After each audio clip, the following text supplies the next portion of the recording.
Twice Upon a Caravan. Such an adventurous title sounds a bit like a fairy tale and deserves a bit of explanation. In 1932, I was a student of architecture, spending a postgraduate year in Europe studying its great monuments. Time was coming to return to America, and my father wrote suggesting that instead of traveling across the Atlantic, I travel east and see the great monuments of Asia. However, one doesn't see much architecture through a porthole, nor on the Trans-Siberian Railroad. Alone in the car, if I got stuck, surely Genghis Khan would capture me. However, on a motorcycle, surely I could escape. The English Douglas Motorcycle Company called my bluff and gave me a motorcycle. They even outfitted it with special fuel tanks and a steel skid plate and a special rack to carry a 35mm motion picture camera to record the year and a half that I spent going around the world, 40,000 miles through 20 countries on 3 continents. In 1937, I even wrote a book about it called One Man Caravan, whence the title of this film, Twice Upon a Caravan. This is essentially a motion picture diary of what I saw in that world of my early 20s. I wonder what I can see in it now that I'm nearly 90. Believe it or not, I still have the same old faithful machine. So climb on this film and share the fun and adventure of it. It may even give us some good ideas about the future. Crossing Europe in 1932 was essentially a matter of me and machine getting acquainted. A shakedown cruise, which, as you will see, soon shook down the sidecar. Fortunately, there was little traffic. Look at it in Paris in 1932. So I survived even driving on the left in England. This journey occurred at an important juncture in the history of transportation. The gasoline engine was in its early days of transforming not the distance between peoples, but the time it took to connect them, and consequently their misunderstandings about each other. Horsepower in those days was actually 2-eared and 4-legged. It cut hay in the fields and hauled it to the barn. It pulled wagons to the town public square, the weekly market for food and flowers. Cavalry horses were the pride of the military establishment. No doubt those daring horsemen are the equivalent of brave modern-day fighter pilots.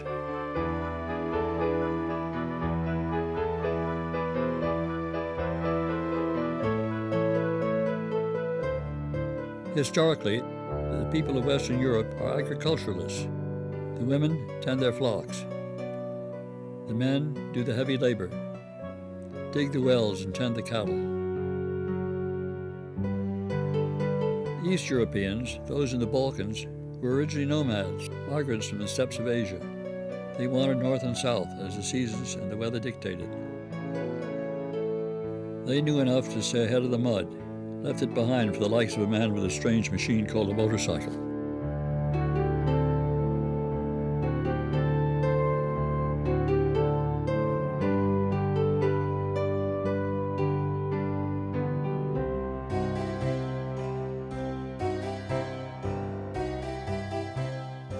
The roads and mountains of Greece were no myths.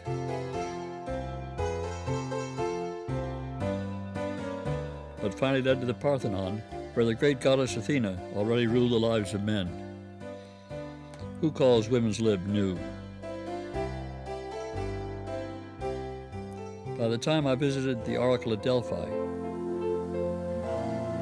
and sat on the Acropolis, something very surprising was beginning to happen. My perceptive cameras were teaching me lessons I never dreamed of. To put it graphically, architecture simply became the lens through which to see the people. After all, the bricks and mortar were nothing but a second-hand version of the people, with their flattering interest in me. Or was it just a motorcycle, the likes of which they had never before laid eyes on? To them, it was the modern equivalent of the coolie, and I was just a load on its head.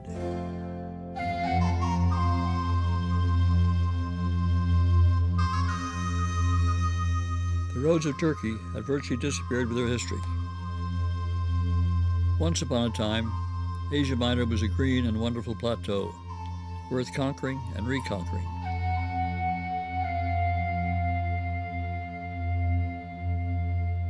The Hittites drove out the Assyrians, pushed by the Egyptians and the Mesopotamians. It was there that Midas turned everything he touched to gold. Now all that remained was yellow dust.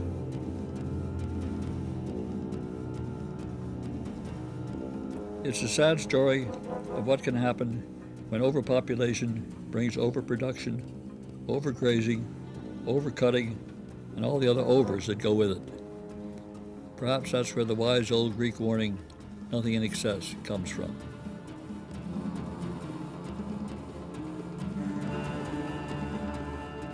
Motorbiking across Turkey was what I called a very long walk. Did you ever try to ride a bicycle on a sandy beach? Well, don't. On its 600 miles, I fell off so many times, I finally had to take a picture of it. I'd become an expert. You may wonder how I managed to take such a picture. I had a little tripod and a time delay mechanism which tripped the camera shutter. I would set up the motorcycle with its engine running, go and start the 10-second time delay on the camera, run for the bike, and ride back into the picture.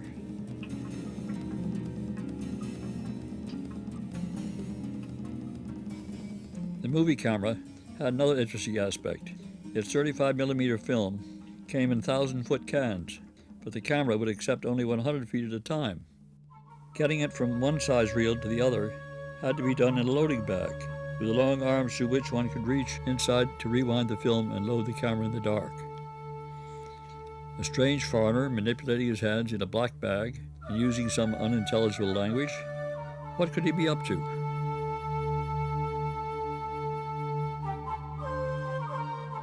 In a village near Konya, once the capital of Turkey, the local authority demanded an explanation. The sign language is pretty expletive, but have you ever tried iterating it with your hands locked in a bag? I was soon the center of the suspicious incident which took several hours to unravel. I'm ashamed to admit how long it took me to realize the solution. Conjuring up the devil can of course be accomplished only in a black bag. One day I simply covered it with a white case. I was then just a funny foreigner doing something that probably made his funny machine run better.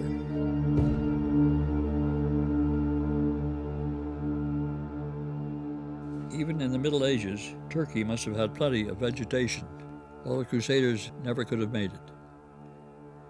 Crossing the Taurus Mountains into Syria, I soon found castles built by them, and city walls like Aleppo, meant to keep them out. But the native architecture was still more interesting. Little domed villages dot the landscape, and occasionally one was a gas station. No pumps, mind you, just 5-gallon cans, and you buy and pay for it all, even if you need only 1 gallon. And a crowd was always in attendance, not just out of curiosity seeing a motorcycle.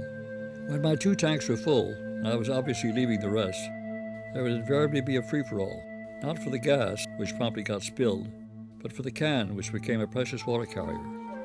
Maybe the next gas station was on the moon, a then common problem all the way including China. Thanks to French control of Syria, the roads were good, and I was soon in Jebel Druze, the mountains of the Druzes. Since before Moses delivered the 10 Commandments, the Near East has been a cauldron of intellectual beliefs, especially Jews, Christians, and Muslims. Among them, the Syrian Druzes have lived and died over them. They were affirming their allegiance to the French when my cameras found them convening, armed with flags, cavalry, and their nomadic tents. Happy greetings, and even dancing were on the docket. The women, of course, practiced their veiled privilege to observe the excitement from Sueda's rooftops. Being fighters, it wasn't long before some sort of commotion broke out, but was joyfully concluded, and I was invited to photograph the chiefs.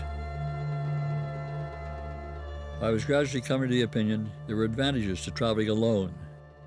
As such, I was no threat to the local population, and therefore safe to approach, and as long as my wavelength was peaceful, I was invariably treated like a member of the clan. But Baghdad was starting to send its romantic signals. At this sign in Damascus, my minuscule possessions were soon strapped aboard, I was rolling on a road to the little desert fort of Abu Shamat, about 20 miles away. There, the French commandant insisted I follow his patrol cars. He informed me that only on 2 days a week would I be allowed on the desert when it was being patrolled to scare away the Bedouins. If you break down, don't try to walk out. If Route by Wells doesn't radio your arrival tomorrow night, we will try to find you, but you must stay with your machine to be findable. The desert was mostly hard, but there were many soft spots to capsize a two-wheeler, and many natural signs to show the results.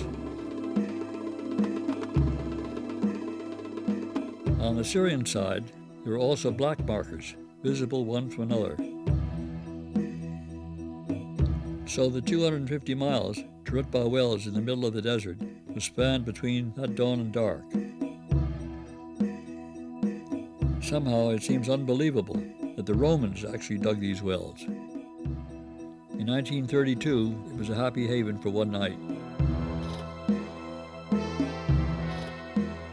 On the Iraqi side, the signs changed to 5-kilometer intervals, regardless if in a wadi and out of sight.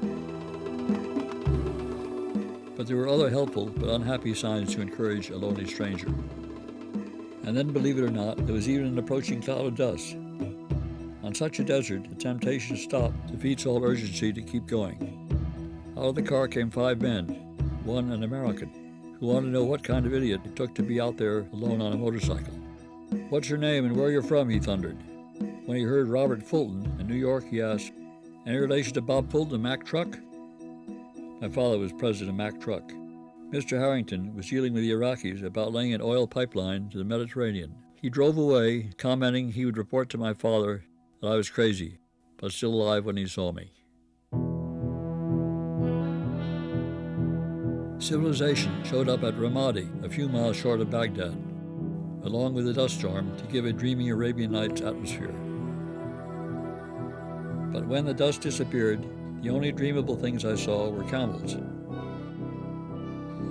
the Euphrates River with its dhows and kufa boats, for centuries used to float grain downriver and then hauled north by human effort for another load. They looked like giant laundry baskets, and are smeared on the outside with bitumen to make them waterproof. For centuries, the bitumen has accumulated in pools along the river valley, telling the inhabitants that oil to outdo even the wildest dreams of any Arabian night lies below. It took down-to-earth Western scientists to recognize the connection and put the land of Babylon on the modern map.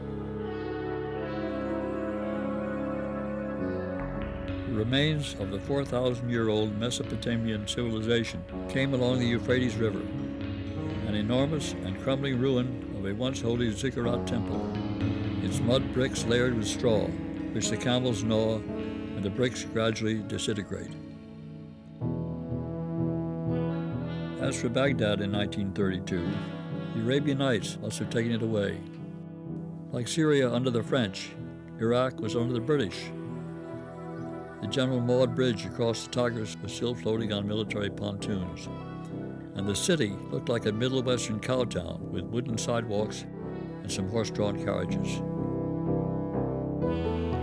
Even its hygiene caught up with me, probably my own fault. Instead of gradually adapting myself to all the foreign foods of the road, I had already decided to play it safe, eat only what I could be sure was good by specializing on eggs. At least it was easy to tell when they were bad. But I didn't know enough to realize they have a hidden health problem. They are liverish. And to my amazement, Baghdad had just what it took to trigger it, a freezing cold spell. My boyhood tropical palm tree dreamland now had frozen puddles of the streets. My London-bought tropical shorts soon chilled my egg-filled liver, and I ended on a hospital cot with jaundice. Baghdad's hospital was itself an experience. Located in a one-time army barracks with English doctors and nursing sisters, it treated all who came. In the middle of one night, there was a tremendous hue and cry, which a sister finally explained to me. In the room next to me was a Kurdish chieftain who was recuperating from a fight with a neighboring rival. The rival had come down from Kurdistan, climbed in the outside window next to mine, and stabbed the chieftain to death. Thank heavens the Arabs are good at math. One miscount in the dark, and he could have climbed in my window.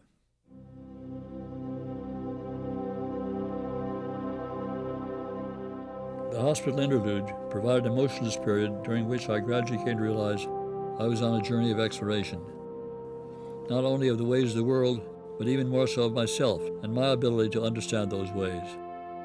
I was looking at everything, but how much was I seeing? To the often asked question of my being homesick, the answer now came that hereafter home would be wherever I then was. And loneliness, I came to realize it was essentially looking in the mirror and seeing no one there.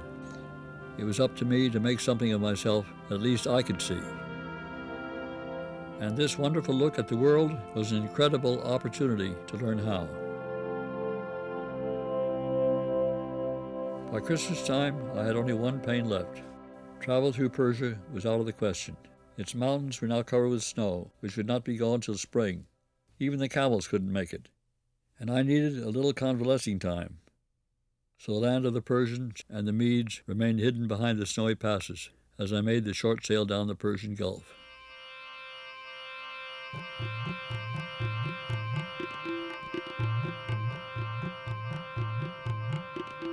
And here we come through Bombay's gateway to India. Just as we were impressed by the then limited traffic of Paris, look at it in Bombay, and note the even more amazing lack of population compared to today. But there were reminders that India was then part of Britain's colonial empire. Look at the London-type double-deck city buses. The two-eared, four-legged animal was still the predominant form of ground power, but it had a variety of shapes.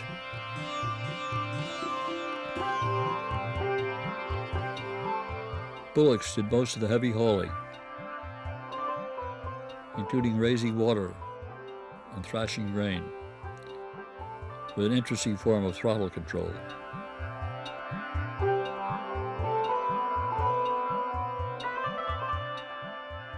Actually, some of the bullocks were even specially bred for high-speed personal passenger transport.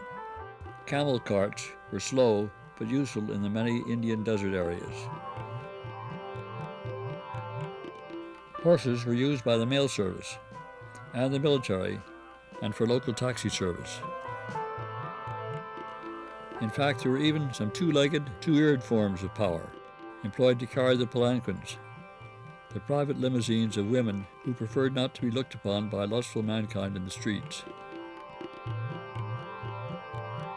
And contrary-wise, women of the land who were not bashful to be seen doing what many would consider a man's job. Compared to the dust deserts of the Near East, the British-built roads of India were godsend. But there were various exceptions. In one case, a herd of wild boar ran me off the road. Fortunately, they were more scared than I. In another, not being a camel, there was no other way across a river than via a railway trestle. A rough and dizzying ride in a mental hurry before any train might come along.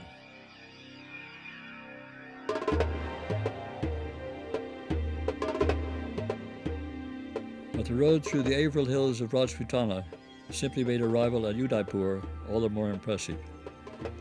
It was as though man's most fantastic mirage had come to earth and turned to solid marble. Fleeing their Muslim conquerors, the ancient Hindu Rajputs had built a dam which formed a lake on the shores of which they built their new capital, and above all their royal palace. Over a third of a mile long, rising directly from the lake, it seemed a dream in white marble, a song in stone.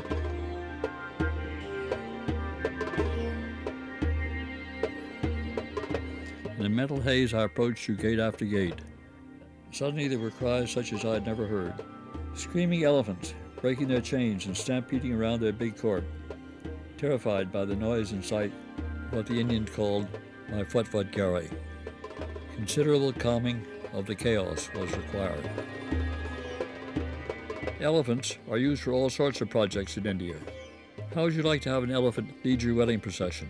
Here is one ahead of the young groom. And here are two noble Rajput warriors, ready for battle, if any emperor tries to steal your beautiful bride. And behold the rest of your future relatives.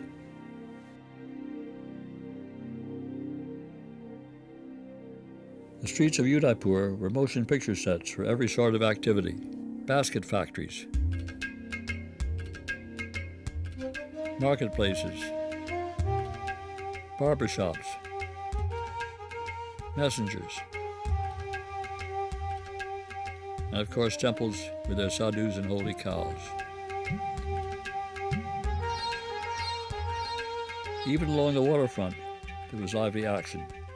Laundries, baths, and of course boys.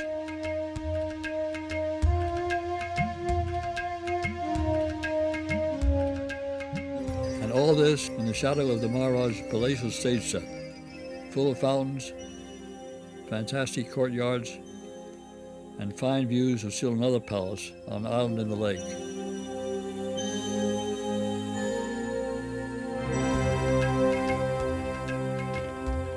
It all seemed like an hallucination on another planet as I struggled back to Earth on the highway to Ajmer.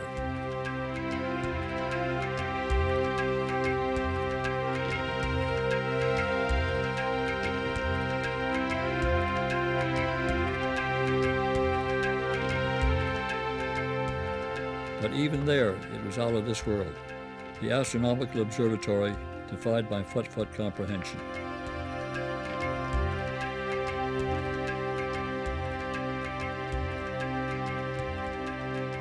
I was soon impelled toward the high Himalayas to get closer to the stars. Failing to find the famous Pale Hands to Love beside the Shalabar, I climbed to a little chalet at Killinmerg, surrounded by 16,000-foot mountains, and skied for a few days.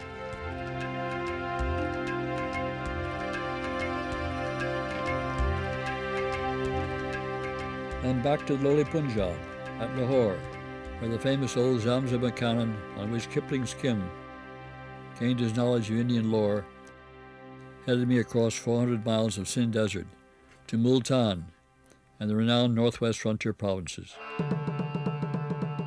Crossing the mile-long pontoon bridge over the Indus River with its unique traffic control, I was in Waziristan, the land of the Waziri tribesmen, who for centuries made their living plundering farmers of the Punjab and hiding back in their mountains until the British came to try and tame them.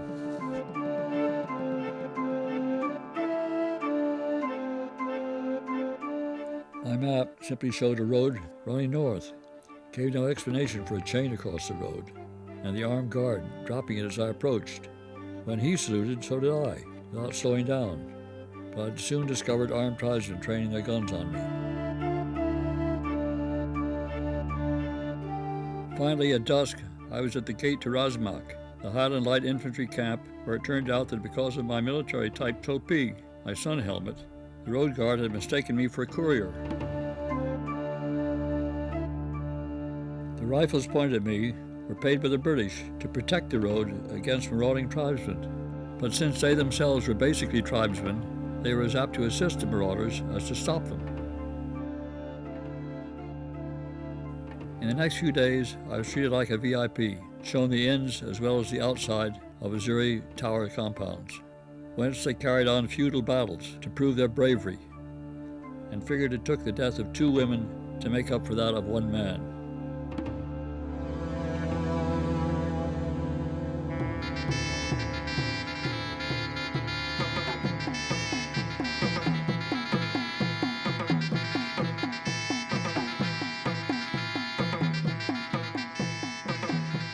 Not once, but twice, I was honored with a tribal sword dance, normally performed to excite their brave exploits.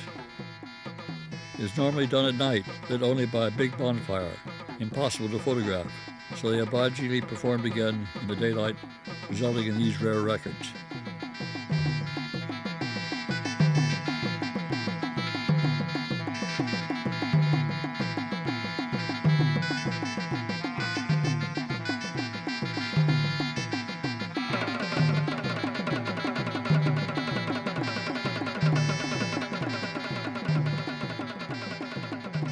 Fearful of wearing out my welcome in such an unstable environment, I again headed north to Peshawar, on the eastern end of the famous Khyber Pass, where, thanks to a complete misunderstanding of two languages, I happily obtained official permission to visit Afghanistan. Having missed Persia, I was especially anxious to get to Afghanistan, which I had originally figured a forbidden land, and therefore had not followed my rule of studying before visiting. My ignorance in some ways proved blissful. I did not know enough to be fearful, so I accepted the descendants of Tamerlane at face value, and they did likewise with me.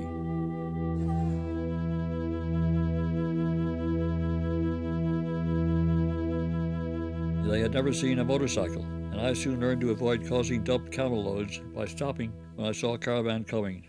Normally, we gathered around the cycle and had a little sign language conversation. I obviously had no room for souvenirs, but on one occasion saw a young camel driver with an interesting hand-carved pipe, which he agreed to sell for 2 crowns. But when I paid him the money, he turned and fled, pipe, money and all. It didn't take much to realize the result if I allowed that to happen. He lost a strapless shoe, which made him easy to catch and pull back to the crowd. There, again by sign language, I presented my obvious case to 3 of the oldest men, obviously the leaders. There was a brief conversation among them, then a statement to the boy. When he remonstrated, the order was emphatically repeated. The boy handed me the pipe and walked away without taking his gun off his shoulder.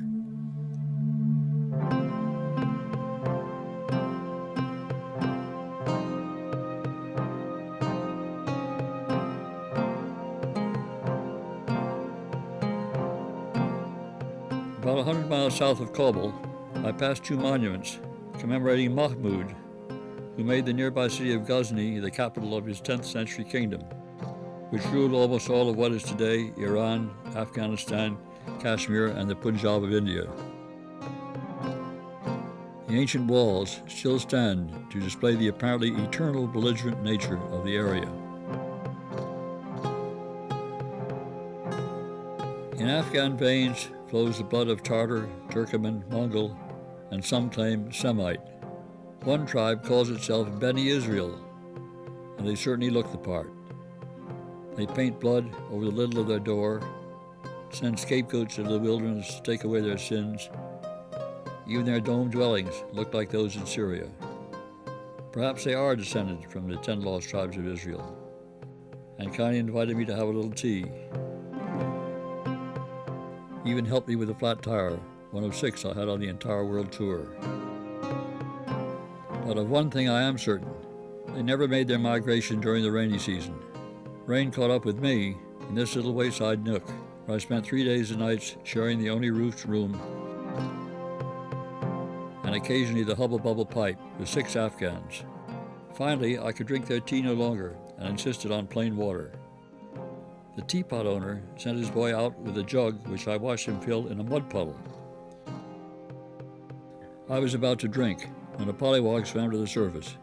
The boy's reaction was, "What a prissy foreigner," as he drank it down.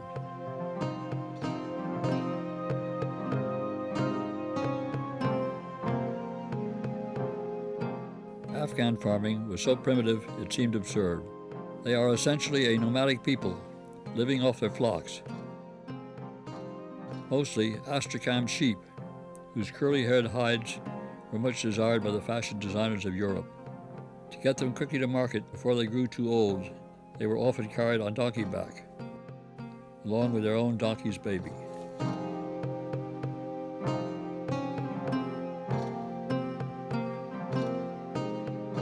Even their cities seemed unreal, including their capital, Kabul, with all its transportation on 4 legs instead of on wheels.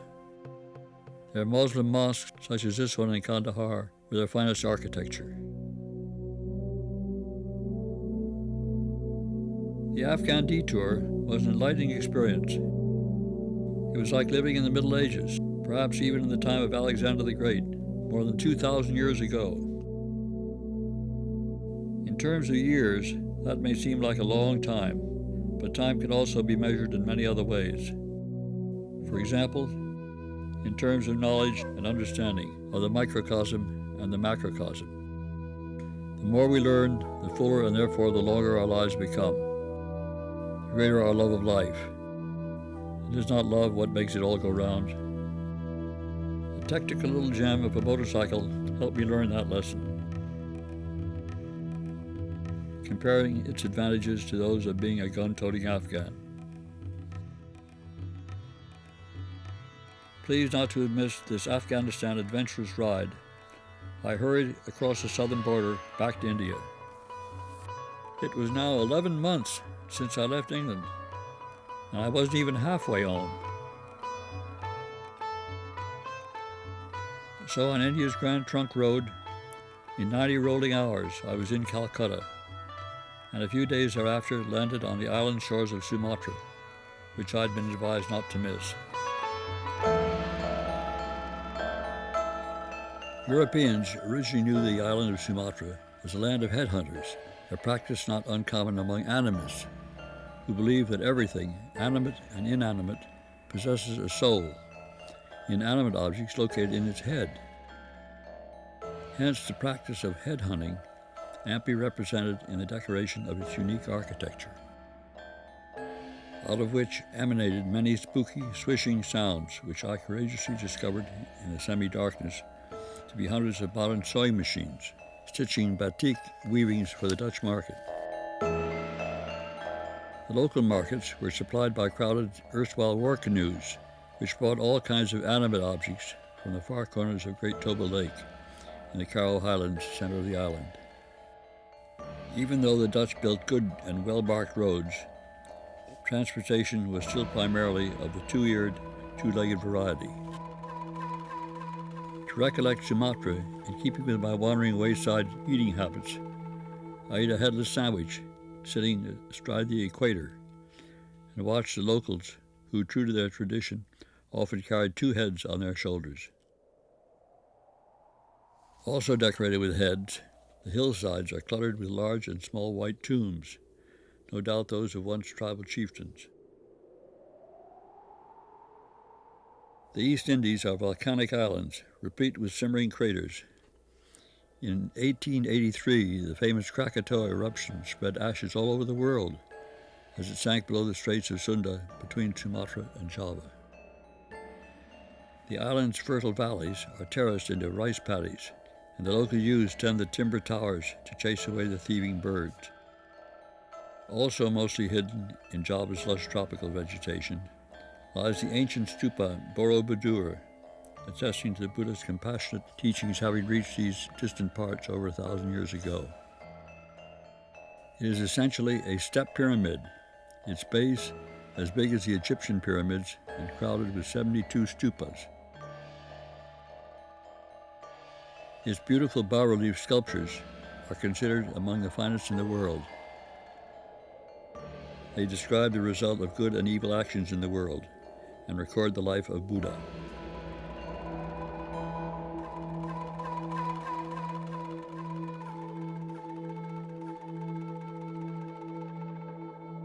In keeping with Holland's fine seaports, the Dutch had built great harbors at Jakarta and Surabaya, whence I ferried to English-held Singapore and the Federated Malay States. During World War II, the American Military Command was looking for road data from Singapore to China and were loaned all my motion pictures of the Federated Malay States, Siam, and French Indochina, now Vietnam, which disappeared into the unknown. I've never been able to retrieve them. Unlike the paddy fields of the Dutch East Indies, rubber ruled the roost, and the rubber trees were busy changing the local and unlocal world. Mr. Goodrich had discovered how to vulcanize the white sap into automobile tires, and the plantations were exploding. There were even exciting experiments on how to make rubber roads out of old tires. But the only road up the 400-mile-long Siamese portion of the narrow peninsula was laid with rails, so again I rode the trestle, as I did in India. Siam's capital at Bangkok turned out to be another city of fairy tale architecture. The royal palace and golden pagodas are in a world all their own, and defied my stubborn camera's custom of focusing on the people, For a short time, I was back in architectural school with paper and pencil.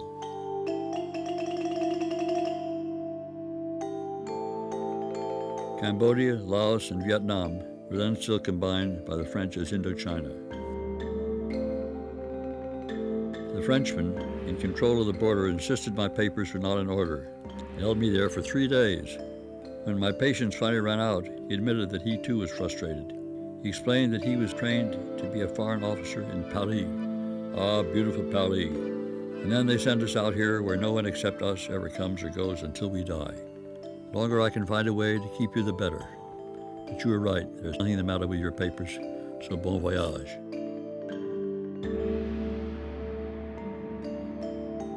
But my route was into more of the tropical rain and film-destroying humidity around Angkor Wat in the Khmer jungles of Cambodia. Built over 1,000 years ago, it's the largest religious structure in the world. It was then still being devoured by the jungle, but is now one of the world's great archaeological monuments, being reconstructed. Saigon, the capital of Indochina, was very French in its buildings, restaurants, and language. But the monsoon coming up from the south hastened me 1,000 miles up the excellent Mandarin Road, through Hue and Hanoi to Lao Cai on the Chinese border, where again the only way across a river was on a railway trestle, built between 2 tunnels and facing cliffs. There was no question about a coming train. The last one had just run off the tracks, and again, local transport was two-eared and two-legged. Interestingly, the officer in charge of the Chinese customs was an Englishman who answered my curiosity with the word reparations. For many years, the English were repaying themselves the costs of the Opium Wars of the 1850s, fought to stop the Chinese shipments of opium to England. Of special interest to me, the English victory was achieved by their using steamboat battleships invented by Robert Fulton. Yunnan Phu, the city south of the clouds, was once used by the rulers of Peking as the Siberia of China. Located on the eastern foothills of the Himalayas, with peaks at 18,000 feet and its broad plateau at 7,000, it was perhaps the most unchanged part of this ancient land. The great city wall looked into its cobbled streets, where the rickshaw ruled the road and stopped occasionally to use a community toothbrush and wash basin. Shops were all open to the streets. The roof was the only protection against the weather. And as far as the butcher shop was concerned, you ate it today or else.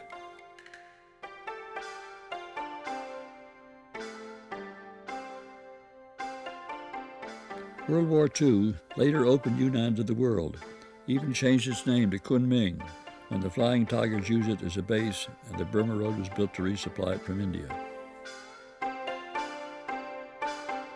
Yunnan Phu was the intended southern starting point of my journey to Chongqing and through central China to the north. But alas, the rainy season did beat me to it. I had the motorcycle to carry me, not me to carry it. I already knew enough about muddy Asiatic roads. There was no choice but to return to Haiphong and find some coastwise ship to Shanghai.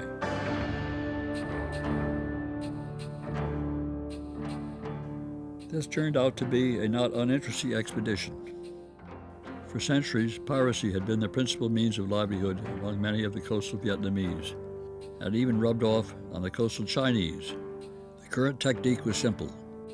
Whenever a freighter came to port for a load, sampans would be secured alongside, and coolies would transfer the cargo, along with hidden arms and ammunition.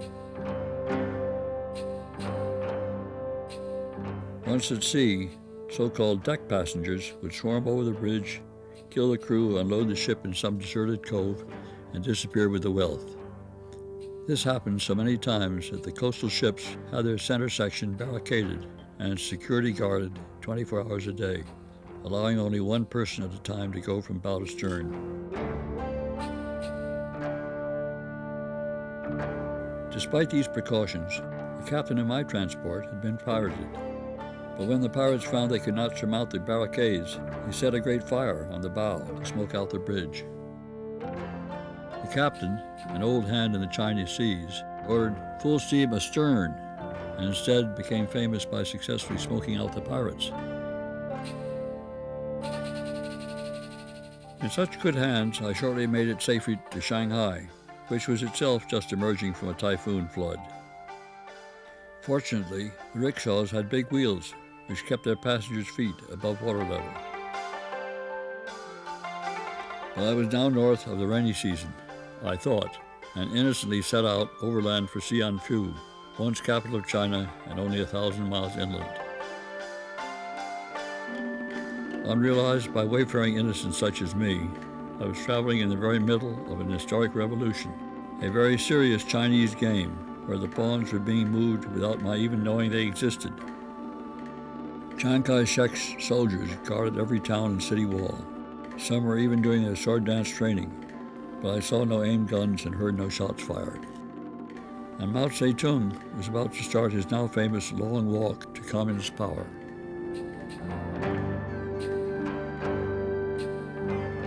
No doubt, the many graves I saw everywhere were reminding me of a long warlike tradition. Encouragingly, there were almost as many pagodas, large and small, which spoke silently yet eloquently about the peaceful principles of Buddhism, Taoism, Confucius, and even Christianity. Going cross-country in China turned out to be a very zigzaggy operation. In the times when China was ruled by emperors, roads were built wherever the ruler pointed his finger. But the emperors are now long gone, and the farmers had decided to reacquire their rightful ground, or at least half of it. The other half belonged to the neighboring farmer. So they ended with paths around the edges of their land, fortunately just wide enough for a motorcycle, but creating what we call endless detours.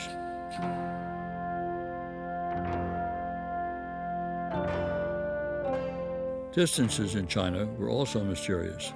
They depended upon both the terrain and the vehicle. They were measured in li, but the number of li between A and B is often different than between B and A. It's a matter of uphill or down. Time is an included factor. Like with the Arabs, who I remember often specified distance in terms of number of cigarettes smoked. It depended upon which way you were going.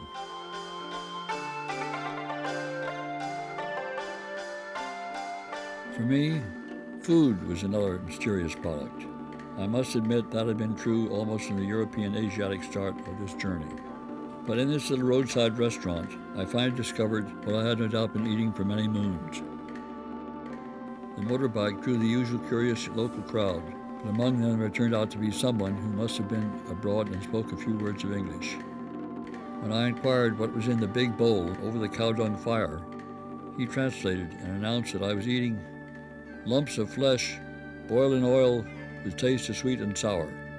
No doubt a little different from what I'd been eating for the last year.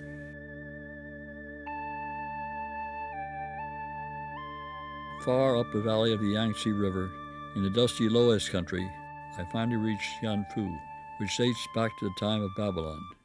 The condition of its great gates and walls attest to its importance in the long history of China. It even had horses and wagons to do its contemporary hauling. But unfortunately, they rutted the roads, even to the point that the motorcycle would stand up by itself. There was no choice but to head back for the coast.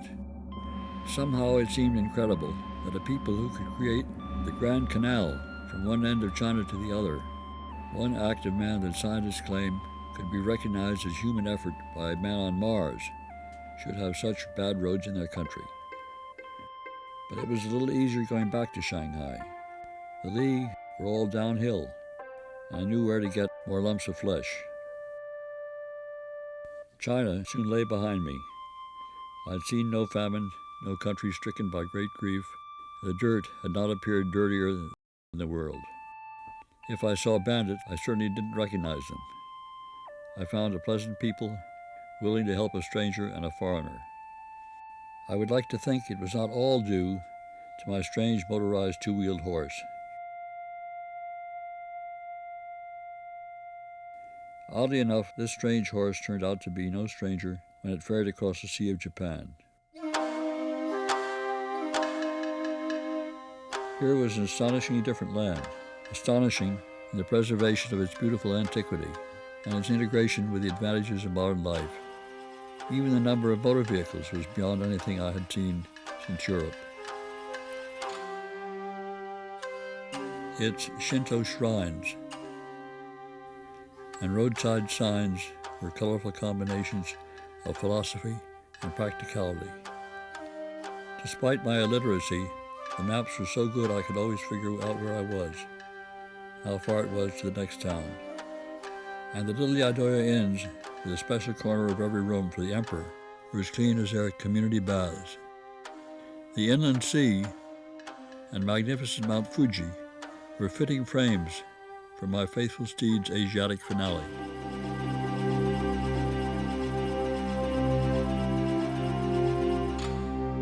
The end of 1933 was coming, but if I hurried just a little, I could make it home to New York for Christmas. 2.5 years since I had left to go to architectural school in Europe. A 15-day steamship trip across the Pacific, Transocean Airlines were not even a dream in those days, was an opportunity to review and rethink the journey as a whole. 20 months through as many countries at the end of countless ages, when mankind was still living far from its neighbors, not so much in distance as in the time it took to travel those distances.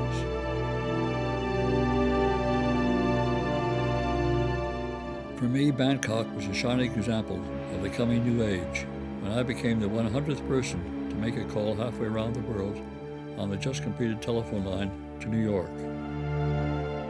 Ages of mankind's way of living and thinking were coming to a dramatic end. An incredible new era was about to explode right under it. This journey had shown me much of the old, perhaps best described by a single experience in Turkey.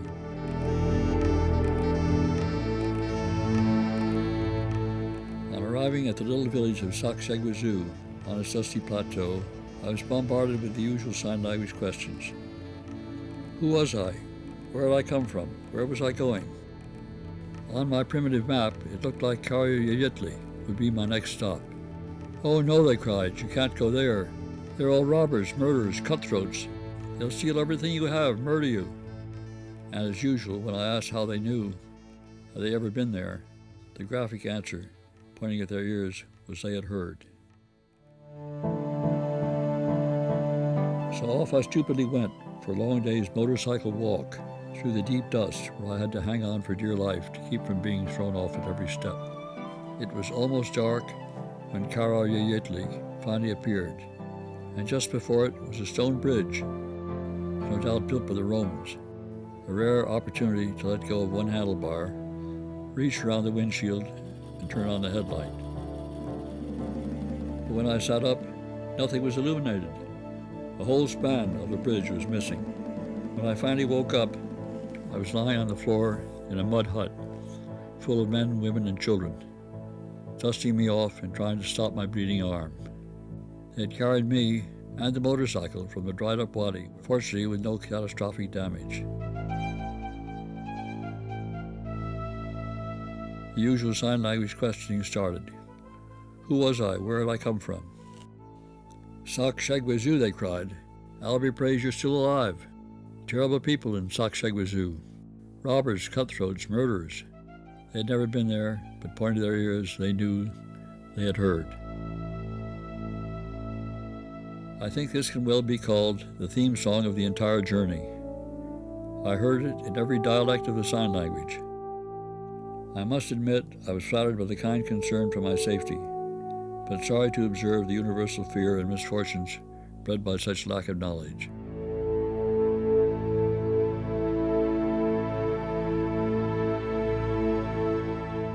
And more than 60 years after this two-wheeled odyssey, I have another basic observation. Since his earliest times, man has gazed with wonderment upon the sun, the moon, the stars, the animal kingdom, night and day, has recognized they are something far beyond his powers of creation, has logically attributed them to a supreme spirit, to whom he gave a special name, and henceforth worshipped in return for his blessings. But since men were then scarce and lived far apart, there were many names: Jehovah, Baal, Osiris, Vishnu, Thor, God, Allah, and hundreds more, each proclaimed by its followers to be the greatest. But now we live in an exciting new age. We know of Babylonian, Egyptian, Greek and Roman, Gothic and Renaissance, Ming and Mughal eras.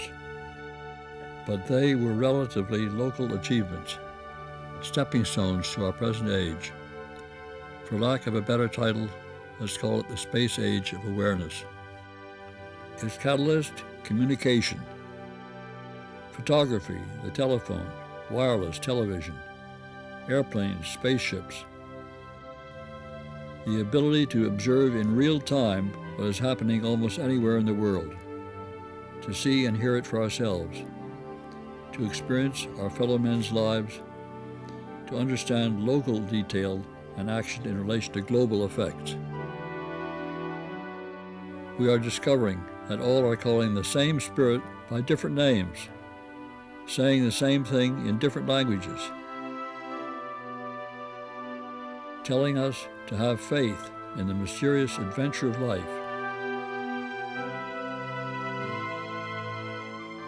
Each deserves to be respected for its very existence, admired for the details of its spiritual rendering, and ability to live in peace with all others.